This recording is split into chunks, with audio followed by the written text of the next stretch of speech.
नमस्कार दोस्तों, जैसा कि आप सब लोग जानते हैं 12 तारीख से CHSL के एग्ज़ाम शुरू होने जा रहे हैं। थंबनेल तो आपने देख ही लिया होगा, इम्पोर्टेंट मैथ क्वेश्चन है। आप अपनी प्रैक्टिस जो है बूस्ट कर सकते हैं, एसेस कर सकते हैं खुद को, कैसी आपकी प्रिपरेशन चल रही है। मैं कुछ इम्पोर्टेंट क्वेश्चन लाया हूँ जो आपकी तैयारी को बूस्ट करने में मदद करेंगे। कुछ क्वेश्चंस हैं इम्पोर्टेंट, डेली आते रहेंगे जब तक CHSL का एग्ज़ाम लगा है। CHSL, CGL सबके लिए बेनिफिशियल होगा। आप एसेस कर सकते हैं, मैं आपको बेसिक नहीं बताने वाला। आप देखिए, सॉल्व करिए, पॉज करिए एंड सॉल्व करिए, देन आप सॉल्यूशन देखिए। काफी बेनिफिशियल होगा आप लोगों के लिए। लेट्स स्टार्ट करते हैं, टाइम न वेस्ट करते हुए। ये रहा आपकी स्क्रीन में पहला क्वेश्चन, करिए।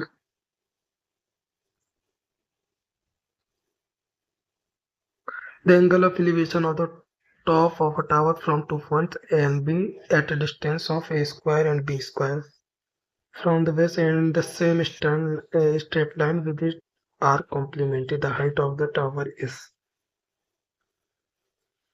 भाई एग्जाम ओरिएंटेड क्वेश्चंस हैं और आप एग्जाम ही को देख के करें, ना फिगर बनाए ना कुछ। अगर आपकी स्पीड है तो विदाउट फिगर भी आप कर सकते हैं इसको, जैसे कि मैं आपको सॉल्व करके दिखा रहा हूँ। आप ये देखो, मैं समझाने के लिए आपको बता रहा हूँ, नहीं तो आप जानते कॉम्प्लीमेंट्री है तो इनवर्सली प्रोपोर्शन होगा। आप ये देखो, ये है, मैं थोड़ा ब्रश का साइज चेंज कर लेता हूँ। ये है लाइन, ठीक है, ये है अपन की मीनार, ठीक है, और ये इधर से कह रहा है, ये इधर से कह रहा है, दोनों जगह से एलिवेशन पॉइंट बन रहा है हाइट से। अगर मैं ये ए मान लूँ, ये भी मान लूँ, तो ये हाइट डिस्टेंस जो हो गई ए स्क्वायर हो गई, ये जो डिस्टेंस हो गई ये बी स्क्वायर हो गई, ठीक है। और ये जो एंगल, ये एंगल हो जाएगा अपन का थीटा, और ये हो जाएगा 90 माइनस थीटा, ठीक है। अगर मैं इधर से देखूं तो टेन थीटा बन जाएगा, ये एच मान लेते हैं, टेन थीटा एच बाई ए बन जाएगा इधर से, ठीक है। टेन थीटा अगर एच बाई ए बन गया तो इधर से टेन थीटा बनेगा एच बाई ए स्क्वायर बनेगा इधर से, सॉरी, और टेन थीटा इधर से एच बाई बी स्क्वायर बनेगा। अगर अगर इधर से tan theta H by A square बन रहा है तो इधर टेन 90 माइनस थीटा जब भी होगा तो cot theta H by B square बनेगा। अगर cot theta H by B square बन रहा है तो tan theta B square by H square H बन जाएगा। अगर मैं देखूं इधर से तो एच स्क्वायर बराबर ए स्क्वायर बी स्क्वायर हो जाएगा, ठीक है। और एच इज इक्वल टू आ जाएगी हाइट ए बी, ठीक है। तो ये आपका आंसर हो जाएगा ऑप्शन नंबर 1। आप एग्जाम हॉल में आपके पास पेन ही पेपर रहेगा, मैं उसी मोड में करके बता रहा हूँ। आप ये मत समझें कि मैं आपको फिगर ईगर बना के समझाने वाला हूँ। आप सिर्फ प्रैक्टिस करें, एक रफ पेज लें बस, एंड उस पर सॉल्व करने का तरीका ऐसा ही रखें जैसा कि एग्जाम ओरिएंटेड है। ठीक, चलें दूसरे क्वेश्चन पे। साइन 10, साइन 50, साइन 60, साइन 70, ये क्वेश्चन मैंने इसलिए रखा हुआ है ताकि आपको एक कॉन्सेप्ट याद रहे। वो कॉन्सेप्ट है, आपके माइंड में आया कुछ? क्या कॉन्सेप्ट है? आपको दिख रहा होगा मेरे को ये वाली वैल्यू तो छेड़नी ही नहीं है, 60 वाली। आप सिर्फ इस पे ध्यान दो, ये वाली वैल्यू मेरे को छेड़नी ही नहीं है। आप ये देखो, आपने शायद मेरे को कॉन्सेप्ट रिवाइज कराना था आपको। ये देखिए, sine theta, sine 60 minus theta, sine 60 minus theta, और sine 60 plus theta, sine 60 plus theta, ये आपने शायद पढ़ा हो। ये होता है 1/4 साइन 3 थीटा। ये तो आपको पता ही होगा, अगर ये नहीं पता तो आप नोट कर लो। और जरूर याद रखिए, इस पे बेस्ड काफी क्वेश्चंस बने हुए हैं। तो अगर मैं ध्यान से देखूं तो मेरा ये हो जाएगा साइन थीटा, साइन 10, तो sign theta sine 60 minus theta sine 60 plus theta. अगर साइन थीटा मैंने 10 माना है, थीटा 10 है, तो साइन 60 माइनस 10 50, साइन 60 प्लस 10 70। अगर मैं देखूँ तो 1/4 साइन 3 थीटा मतलब हो जाएगा 30, साइन 30 हो जाएगा इधर पे 3 थीटा की वैल्यू। ठीक है, और ये मल्टीप्लाई में चल जाएगा साइन 60। ठीक है, अगर मैं इसकी वैल्यू देखूँ तो 1/2, और इसकी वैल्यू देखूँ तो √3/2। अब मुझे पता है √3/16।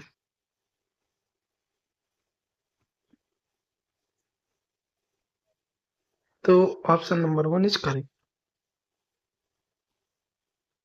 तीसरे पे आते हैं। ये आपके सामने फिगर है, एक कॉर्ड है,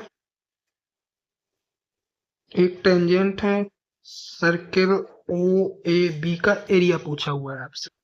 अच्छा क्वेश्चन है, और जिसमें से एंगल दिए हुए ए बी सी 60 डिग्री।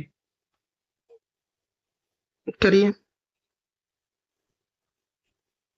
ये क्वेश्चन डालने का रीजन ये था, मेन प्रॉपर चीज ये है कि आपको एक कॉन्सेप्ट याद रहे कि tangent and chord relation.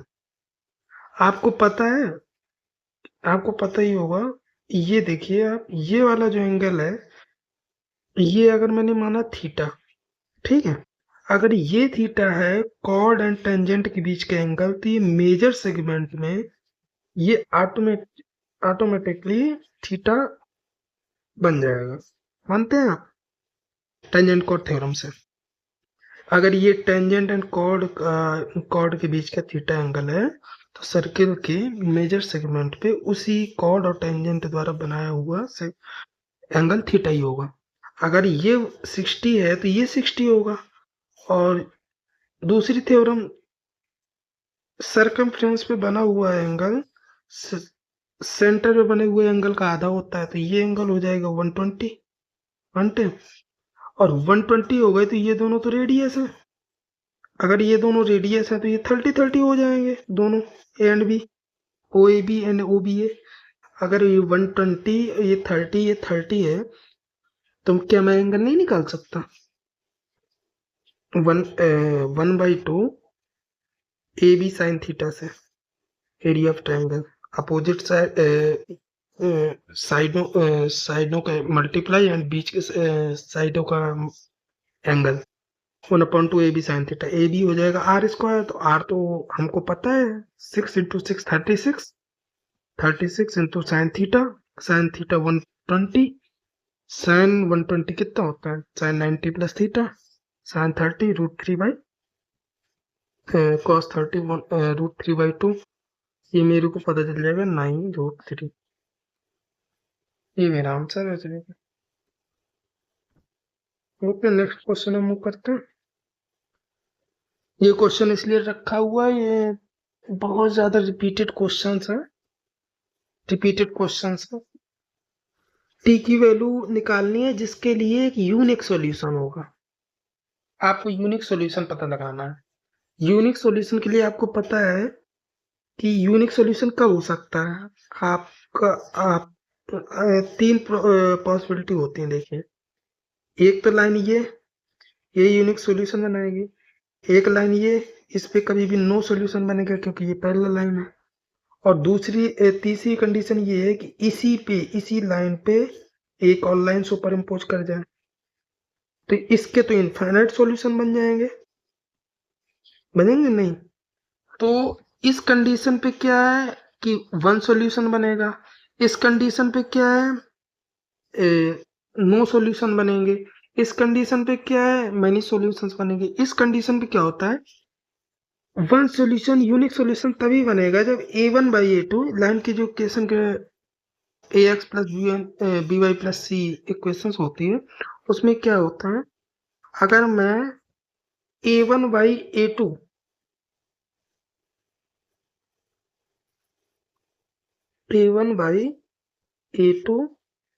Doesn't equal to b1/b2 है, तो मैं कह सकता हूँ ये फर्स्ट जो कंडीशन है ये सेटिस्फाई करेगी, यूनिक सॉल्यूशन देगी। इस पे क्या है, नो सोल्यूशन पे क्या होता है, b1/b2 is doesn't equal to c1/c2, ये नो सोल्यूशन देगी। और इस पे क्या है, all equal a1/a2 b1/b2 c1/c2, ये कंडीशन आप नोट कर लीजिएगा अपने नोट्सों में, इम्पोर्टेंट है। तो मेरे को चाहिए यूनिक सॉल्यूशन के लिए मेरे को कंडीशन फॉलो करानी पड़ेगी, a1/a2 not equal to b1/b2। तो अगर मैं 4/2 लेता हूँ, 4/2 बोले तो 2/1, तो मेरे को ये कोशिश करनी है कि दूसरे पे b1/b2 पे 2/1 ना बने। अगर मैं t को मैंने 1 रखा, ये भी सेटिस्फाई कर सकता है, 1/2 बन जाएगा, नॉट इक्वल हो जाएगा। अगर मैंने 2 रखा तब भी ये भी सेटिस्फाई कर जाएगा। लेकिन अगर मैंने 4 रखा तो ये कभी सेटिस्फाई नहीं, और वैसे ही मुझे चेक ही नहीं करना 4, क्योंकि थर्ड ऑप्शन है बोथ b एंड 2। ठीक है, आपको तीनों कंडीशन याद रखनी है, unique, no solution and many solution की। चलते हैं अगले क्वेश्चन पे। Next, sine a plus B 6 sine a minus B के tan a upon tan B. मैंने ये क्वेश्चन इस वजह से रखा हुआ था ताकि आप लोगों को इसका जो ओपन डेरिवेशन है ये पता रहे, ये याद रहे। इस वजह से मैंने ये क्वेश्चन, कई बार एग्जाम में ऐसी कंडीशन पैदा हो जाते हैं कि आपको इसे खोलना ही पड़ेगा।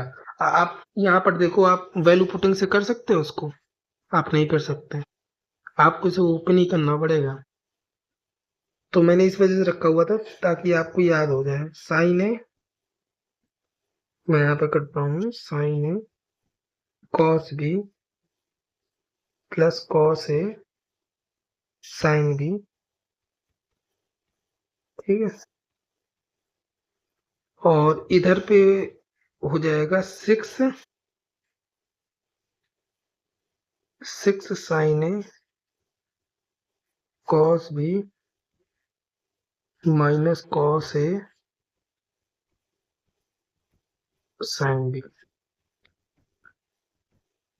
ठीक है। अगर मैं इधर 6 रखा है मैंने, तो 6 साइन ए कॉस बी, ये इधर जाएगा तो ये हो जाएगा 5 साइन ए कॉस बी, 5 साइन ए कॉस बी।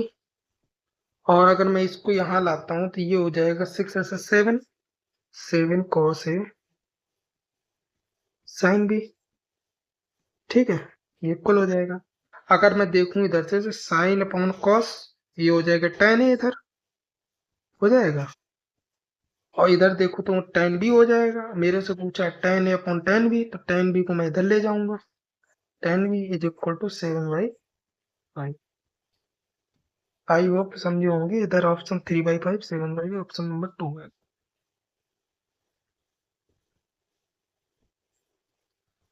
हाँ, ये कॉन्सेप्ट देख लीजिए आप लोग, होपफुली आप लोगों को पता ही होगा। x की पावर 4 y की power 4 x square Y square, इसका एक बहुत अच्छा कॉन्सेप्ट है कि, मैं आपको कॉन्सेप्ट पहले लिख देता हूँ, मतलब फॉर्मूला लिख देता हूँ। x की पावर,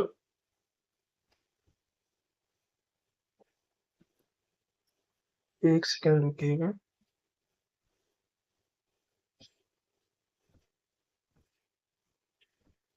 x की पावर 4 y की power 4 x square Y square, ये जो होती है वैल्यू, जो होती है x square Y square plus X Y, और X square plus Y square minus X Y.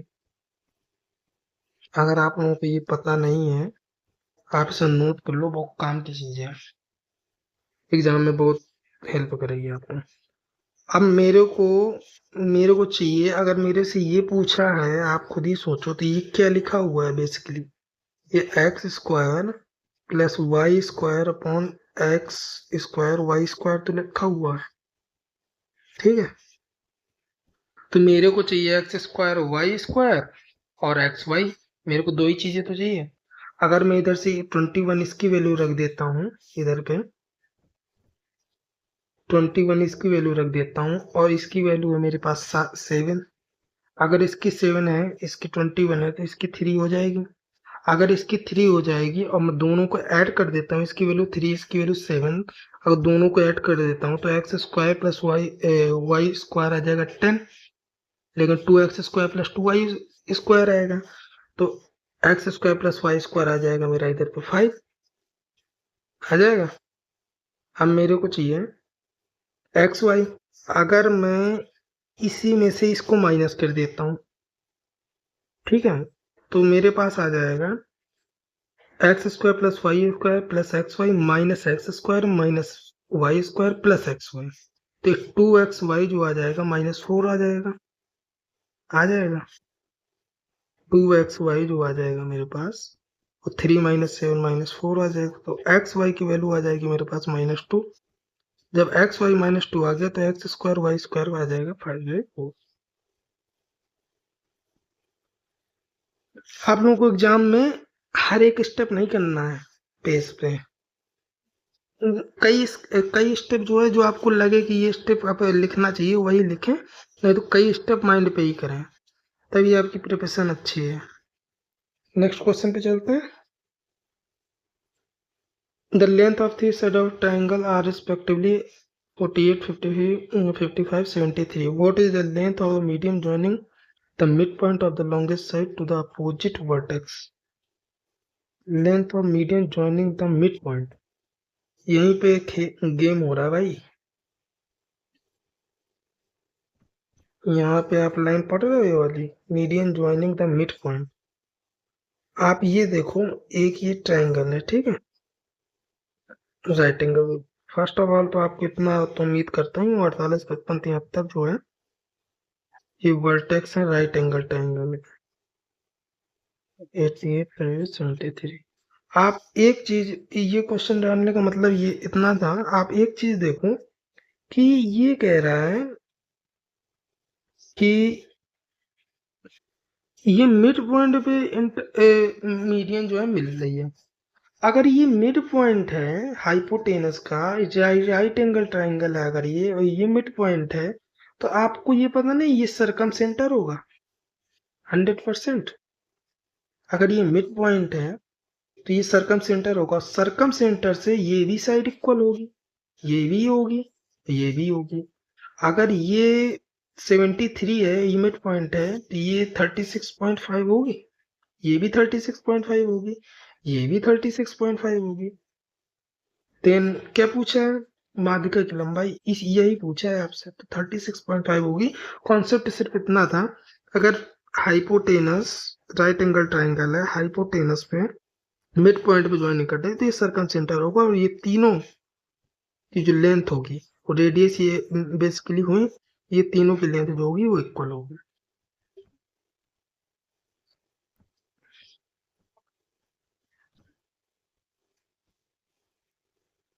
Dishonest shopkeeper, ये क्वेश्चन तो बड़ा ही फेवरेट है एग्जामिनर का, करिए आप। Cheating makes cheating at the time of selling 14.28% की, सेलिंग करते समय। तो आप लोगों को सबसे पहले तो मैं बताना चाहूंगा कि परसेंटेज को उम्मीद करता हूँ फ्रैक्शन सब आती होंगी, परसेंटेज से फ्रैक्शन कन्वर्ट करना, ठीक है। ऊपर लिखा अगर नहीं आती तो प्लीज सीख लीजिए। और मैं बता रहा हूँ आपको 14.28 1/7, 12.5 1/8 एंड 28.57, तो जस्ट इसका डबल है तो 2/7 हो जाएगा। अब देखिए आप 1/7 की चीटिंग करता है at the time of selling, at the time of selling. अगर 7 की कोई चीज वो सेल कर रहा है,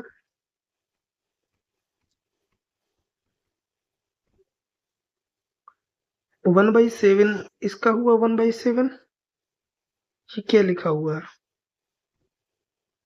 ये लिखा हुआ 1/7,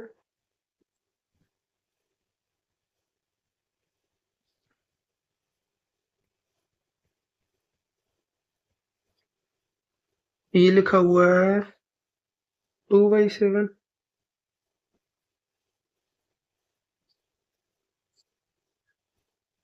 ये लिखा हुआ है 1/8। ठीक है, आप इस तरह से। अब आप एक चीज बताओ, 7 की वस्तु उसने थी, खरीदी उसने 6 की, तभी तो उसने 1/7 के चीटिंग की है।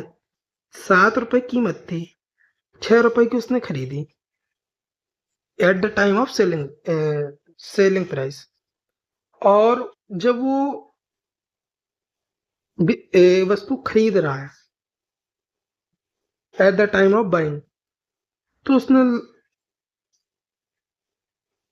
And 28.57 at the time of buying the goods, 2/7। तो इसका मतलब हुआ at the time of buying, तो उसकी कीमत जो होगी 9 होगी। और ये खरीद किस पे रहा है? 7 पे। अब अपने लाभ को 1/8 पे बेचने का वादा करता है, 1/8% की हानि पर, 1/8 की हानि पर। तो आप ये देखो कि 8 की उसकी कीमत होगी वस्तु की, 7 पे बेच रहा है। समझ में आया आप लोगों को? देखिएगा, at the time of selling, बेच चीटिंग करता है, 7 रुपए की कीमत थी तो 6 पे खरीदा उसको। और at the time of buying 2/7 की, अगर 9 रुपए की कीमत थी तो 7 रुपए में उसको खरीद के ले आया। और सेलिंग पे 7/6, 8/6 चाहिए। 7 7, 3 2 6, 3 3 9, 16 एंड 21, 16 21 रेशियो बनाएंगे।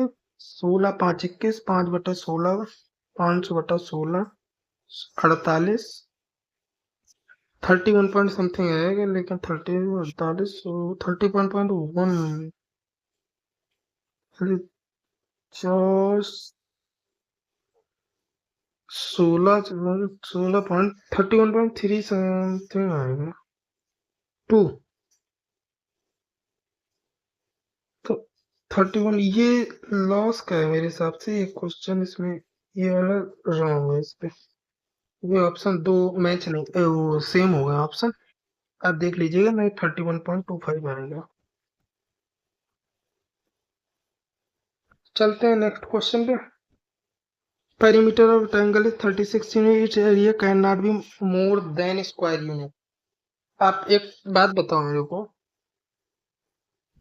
किस ट्रायंगल का एरिया, मैं आपके सामने 3 ट्रायंगल रख रहा हूँ, ठीक है?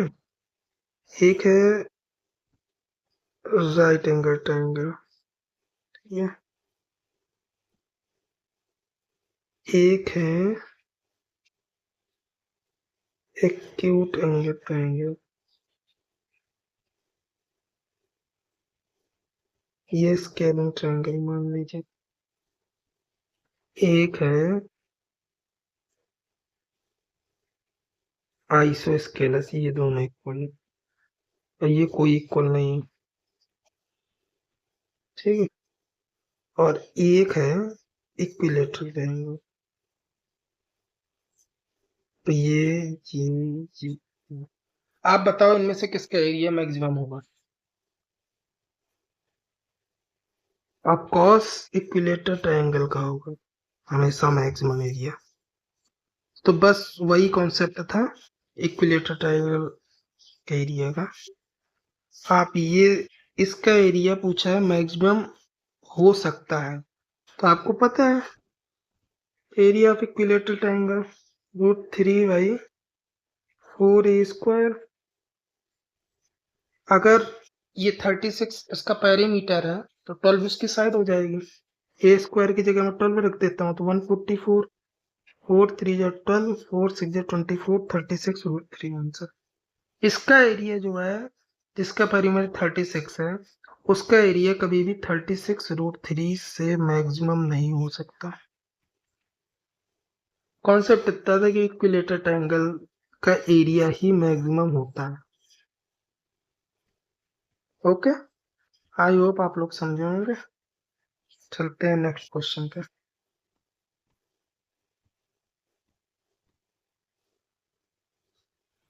एक धार्मिक दिन पर 50 पुरुषों ने 40 मीटर लंबे 20 मिनट चौड़े एक पानी के टैंक में डुबकी लगाई। यदि एक आदमी द्वारा पानी का विस्थापन 4 घन मीटर है तो टैंक में पानी के स्तर में कितनी वृद्धि होगी। आर्किमिडीज का सिद्धांत पढ़े ही होंगे। एक बाल्टी है, ठीक है, एक बाल्टी है पानी से भरी हुई है, ये बिल्कुल पानी से भरी हुई है। मैंने उस पे एक बॉल डाली, ठीक है। बॉल जितना वॉल्यूम एरिया कवर करेगी उतने ही एरिया के वॉल्यूम के इक्वल में पानी डिस्प्लेस होगा इधर से, समझे। अब ये कहता है आर कन्वेज प्रिंसिपल कहते हैं इसको,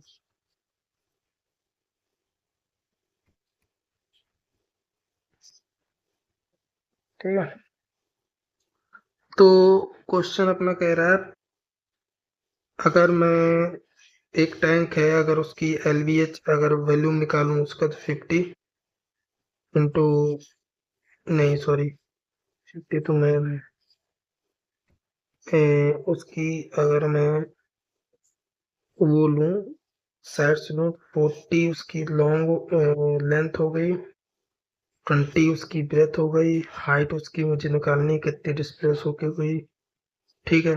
एंड 50 मैन, एक मैन द्वारा 4 घन मीटर है औसत विस्थापन, तो 50 मैन द्वारा इतना हो जाएगा। और मैं इसको काटा पीटा मचाऊं उधर तो 5 को 20 20 20, हाइट आ जाएगी 1/4। 1/4 आप देख रहे होंगे सारी चीजें मीटर में चल रही हैं, तो मेरा आंसर आएगा 0.25 सेंटीमीटर।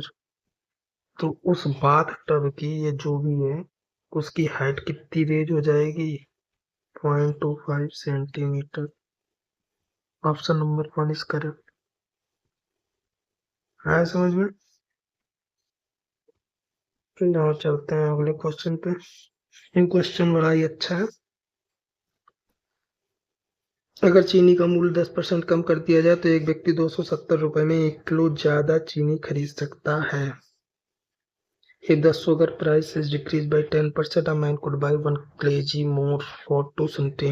मुझे नहीं पता आप कैसे करते हो, अगर आप ऐसे पुराने तरीकों से कर रहे हो कि 10 से 11 हुई फिर क्वांटिटी 11 से 10 हुई, इस तरीके से कर रहे हैं तो ये बहुत ही आउटडेटेड तरीका है। आप मुझे एक चीज बताओ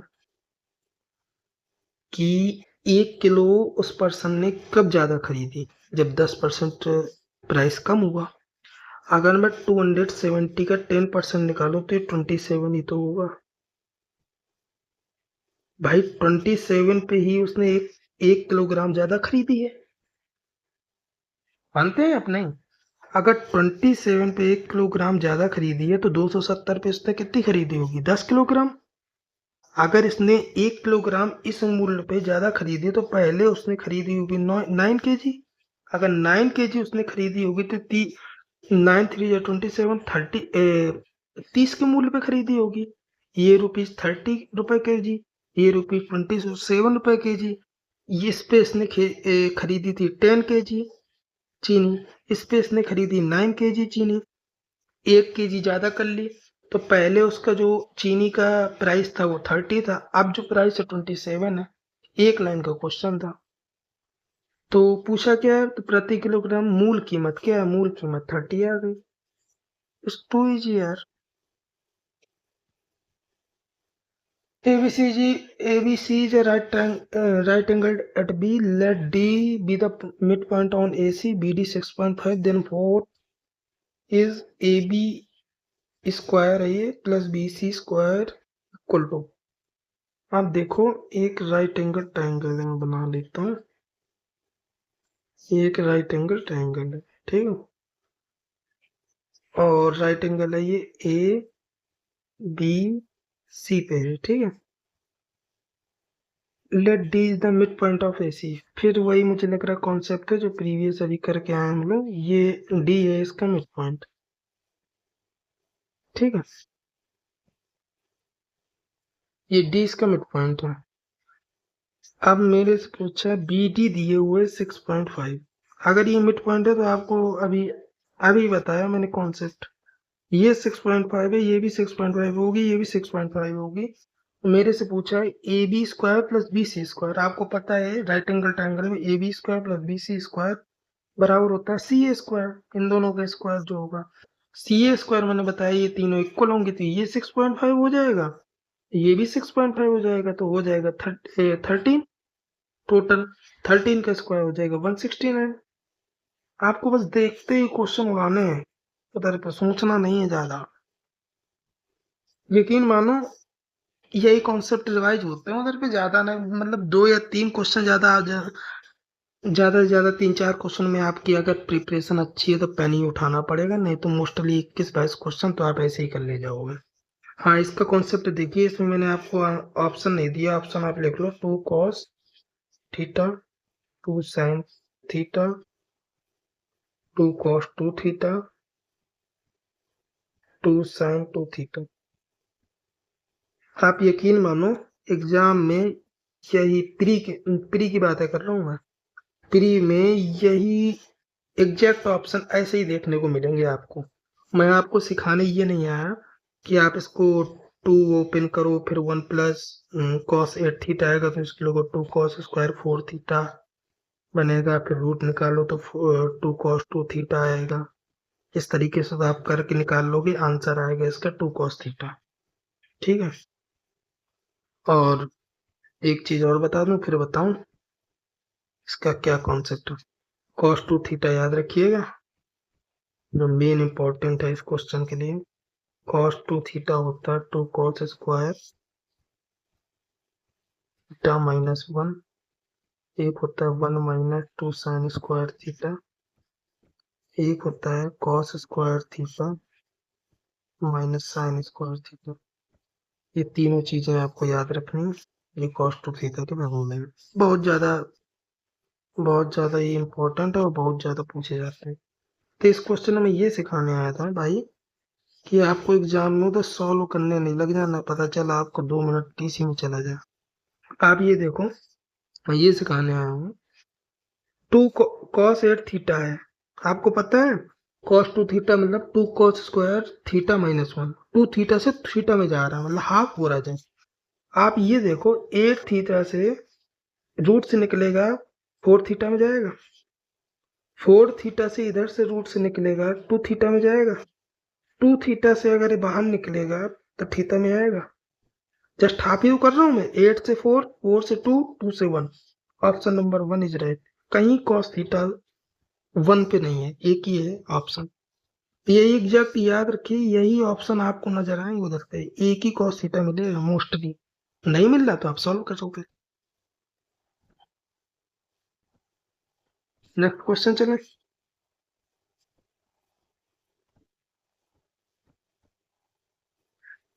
ABC triangle right angle at B let mid point BD, ये तो शायद हम लोग कर चुके हैं। हाँ ये कर चुके हैं। अगले क्वेश्चन का nature of root, nature of root के बारे में याद रख लीजिए, पूछ दिया जाता है, इम्पोर्टेंट। ये बताना चाह रहा हूँ B square minus 4AC nature निकालने के लिए अगर ग्रेटर देन 0, अगर ये है तो रियल रूट्स है, तो रियल रूट्स है। अगर बी स्क्वायर माइनस 4AC आपका लेस देन 0 है तो ये आपका नॉन रियल रूट्स है। बस इतना ही याद रखना है मतलब, तो आप इस पे वही लगा दो, B square minus 4AC, B square minus 4AC करूंगा मैं तो 16 minus 32 is less than 0, less than 0 है तो not real root. Option number 1 is correct. Next चले।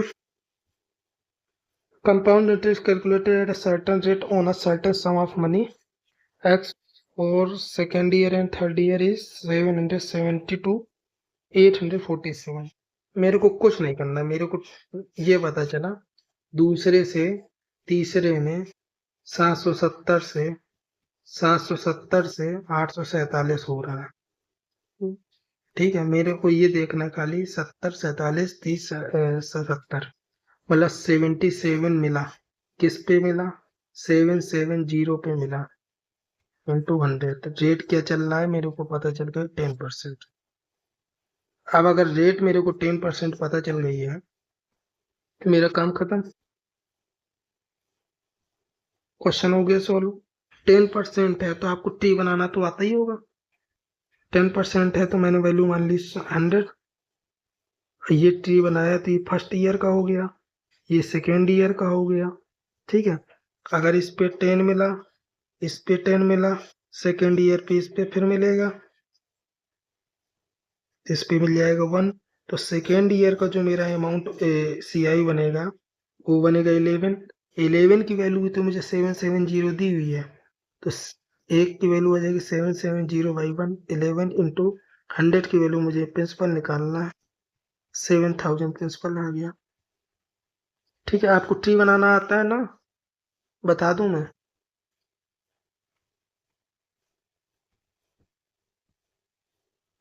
ठीक है, देख लो आप एक बार। रेट जितनी होगी माना मैंने 1/x है रेट। ठीक है, तो एक्स स्क्वायर लिया। टू ईयर के लिए आप दूसरे मेथड से भी कर सकते हैं। ये जाएगा एक्स, ये जाएगा एक्स, फिर ये जाएगा 1। अगर आपको ट्री नहीं बनाना तो आप ये भी कर लो। 100 रुपये अमाउंट है, 10% की रेट चल रही है। 100 रुपये अमाउंट है, 10% की रेट चल रही है। पहले साल पे मुझे मिलेगा 10, दूसरे साल पे मिलेगा मुझे 10 रुपये, 10% की रेट पे। और जो दूसरे साल पे होगा तो इसका भी तो एक मिलेगा 10% का, तब भी 21 आएगा। ट्री बना के करो लेकिन इजी रहता है। चलते हैं next question 17। Who is the ortho centre and I is the centre? Ortho centre and centre का भी ये कॉन्सेप्ट देख लीजिए। ट्राइंगल पेश करते हैं आपके सामने तब समझाते हैं। ये रहा ट्राइंगल।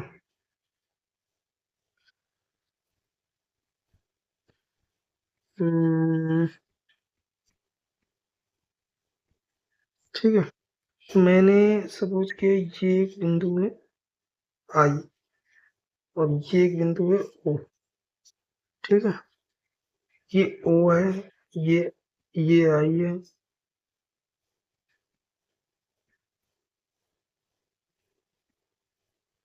अगर मैं इधर से ऐसे करूं, इधर से ऐसे करूं, हाँ इधर से ऐसे करूं, इधर से ऐसे करूं, बड़ा गंदा फिगर बना। कोई ना, आप लोग एक काम करो, फिगर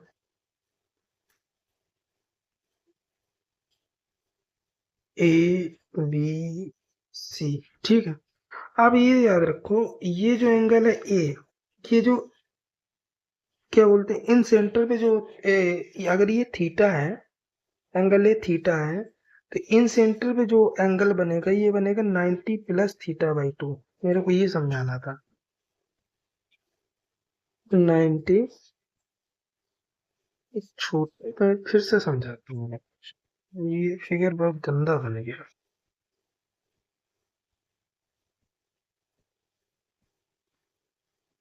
ठीक है, अब करता हूँ कोशिश। ये ट्रायंगल है, ठीक है।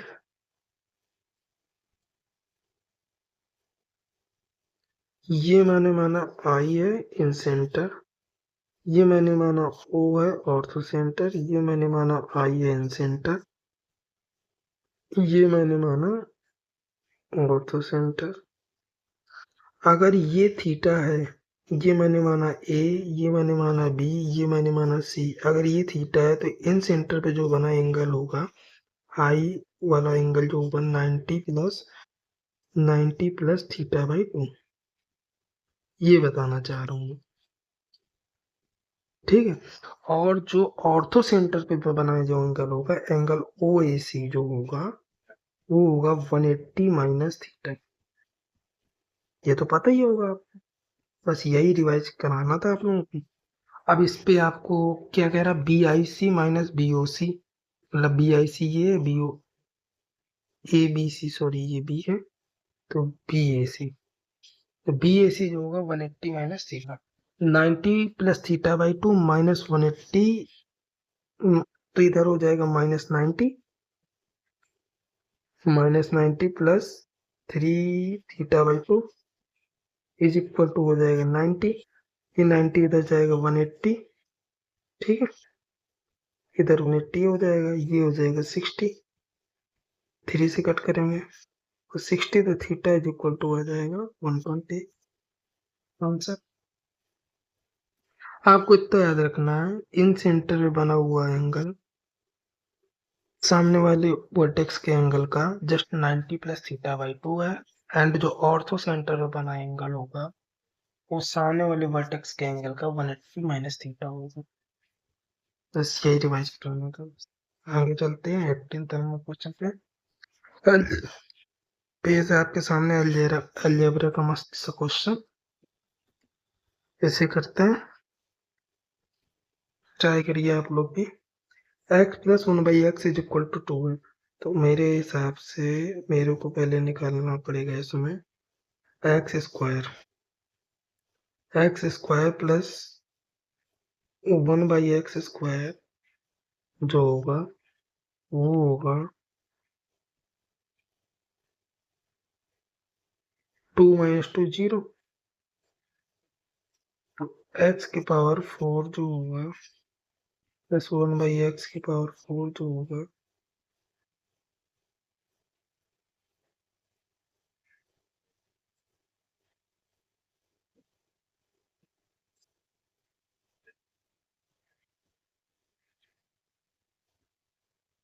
वो भी 0 होगा। ऑब्वियस सी बात है। नहीं मैं ये नहीं करता, सॉरी, 4 की जरूरत मुझे है नहीं, मैं आपको इसमें बताता हूँ एक ही स्टेप में। अगर x प्लस 1/x √2 है तो आप याद भी कर लेना, मैं सॉल्व करके दे रहा हूँ आपको, तो इधर से x की पावर 4 प्लस 1 बराबर 0 हो जाएगा, x की पावर 4 इज इक्वल टू -1 हो जाएगा। बस मैं यही समझाना चाह रहा था कि ये या तो ये आप डायरेक्ट याद कर लो, ये तो जैसे भी आप सही समझो।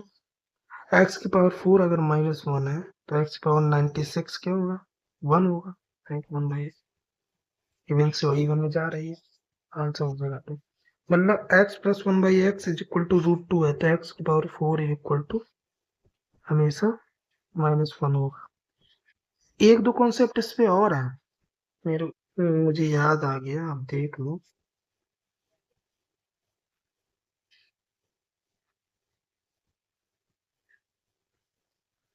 अगर x प्लस 1, अगर x प्लस 1/x 1 है, x की वैल्यू जो होगी हमेशा -1 होगी। अगर x plus 1/x is equal to -1 है, एक्स की वैल्यू हमेशा जो होगी वो होगी, राइट।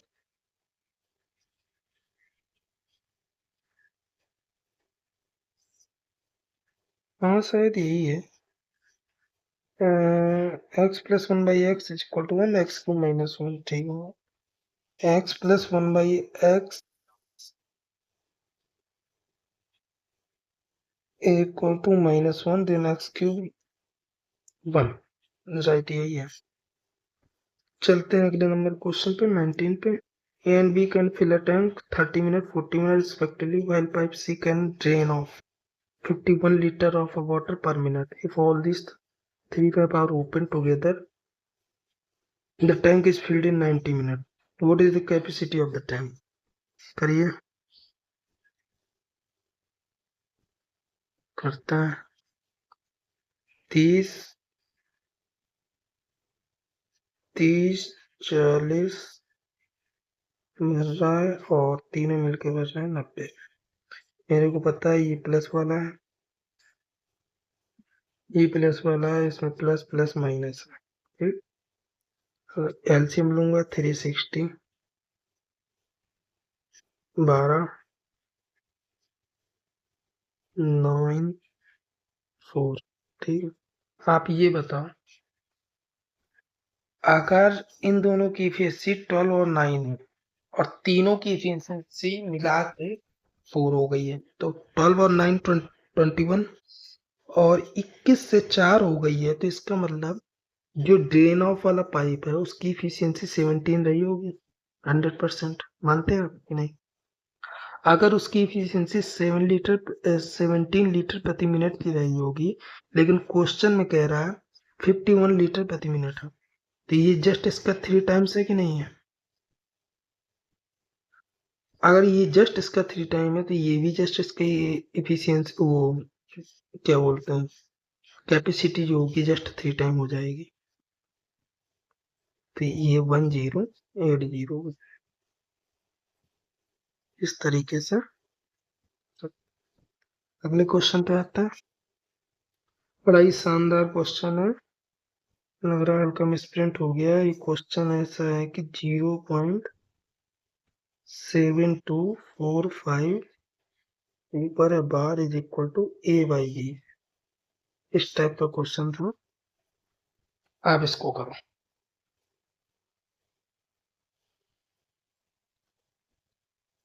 कर सकते हैं, मैं बताता हूँ आपको करके।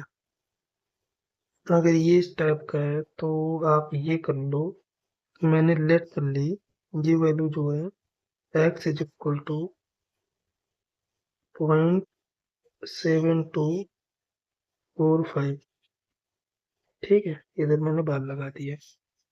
अगर मैं 100 का मल्टीप्लाई करा दूं दोनों ओर 100x, तो ये हो जाएगा 72.45, ये हो जाएगा बार। ठीक है,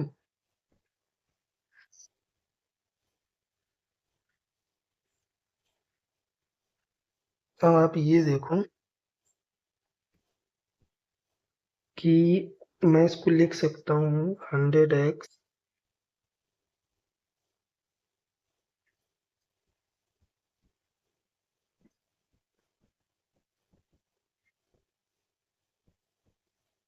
मैं इसको लिख सकता हूँ 100x is equal to 72 plus 45/99।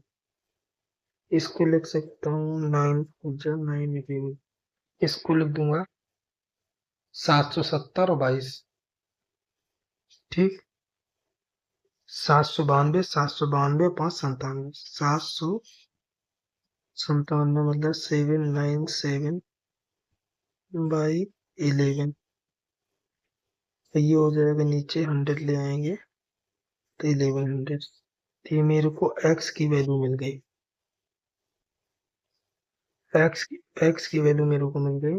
x x is equal to 797/1100। और मेरे से पूछा है a/b के फॉर्मेट में, तो यही a है यही b है। b माइनस a मेरे से पूछता है, यूनिट डिजिट आएगा 3, यूनिट डिजिट 3 आएगा तो लास्ट जाएगा 0, सेकेंड लास्ट डिजिट। बस, मस्त है। इस तरीके से आप इसको करते हैं। नेक्स्ट देखते हैं। Okay okay friends, I hope आप सभी को अच्छा लगा होगा। प्रैक्टिस ऐसे ही लाता रहूंगा CHSL तक। आप अपनी प्रैक्टिस बूस्ट कर सकते हैं, ऐसे कर सकते हैं, खुद को कॉन्सेप्ट में रिवाइज कराता चला जाऊंगा। चलिए, थैंक यू, जय हिंद, नमस्कार।